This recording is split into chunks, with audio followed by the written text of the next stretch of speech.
अस्सलाम वालेकुम। आज के इस वीडियो में मैं आपको एक्सप्लेन करूंगी साइकाइट्रिस्ट और साइकोलॉजिस्ट में मेजर डिफरेंस क्या आ जाता है जो 90% तक लोगों को नहीं पता होता। तो टाइम वेस्ट किए बगैर अपनी वीडियो को स्टार्ट करते हैं। तो सबसे पहले हम बात कर लेते हैं इनमें सिमिलैरिटी की। जो साइकाइट्रिस्ट है और साइकोलॉजिस्ट दोनों ही आपके मेंटल हेल्थ इश्यूज़ को ट्रीट करते हैं। अगर आपको डिप्रेशन हो, एंग्जाइटी हो, जो भी आपके दिमागी मसले मसाइल होते हैं उनकी वजह से आप इनके पास जाते हैं। इस वजह से लोगों को कन्फ्यूजन होती है कि दोनों ही मेंटल हेल्थ को ट्रीट कर रहे हैं तो दोनों सेम हैं, लेकिन ऐसा नहीं होता।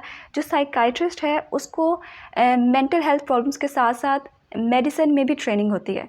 तो वो आपके जो प्रॉब्लम्स हैं उनको सुनेगा, उसके बाद आपको कुछ ना कुछ मेडिसिन प्रिस्क्राइब करेगा। जैसे आप ये एंटी डिप्रेसेंट लें, ये स्लीपिंग पिल्स लें, इस तरह से डिफरेंट मेडिसिन आपको प्रिस्क्राइब करेगा और इस तरह से आपका इलाज करेगा, ठीक है।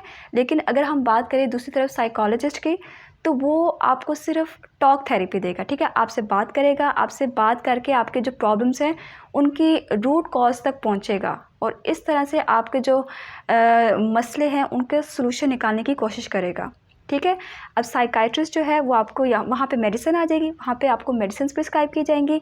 और जो साइकोलॉजिस्ट है, ठीक है, वहाँ पे टॉक थेरेपी ज़्यादा आ जाती है, ठीक है। दोनों ही मेंटल हेल्थ इश्यूज़ को ट्रीट करेंगे, लेकिन वहाँ पे मेडिसिन और यहाँ पे टॉक थेरेपी। तो ये मेजर डिफरेंस आ जाता है इन दोनों में। आई होप आपको ये वीडियो अच्छी लगी हो। अगर वीडियो अच्छी लगी हो तो प्लीज़ चैनल को सब्सक्राइब कर दें।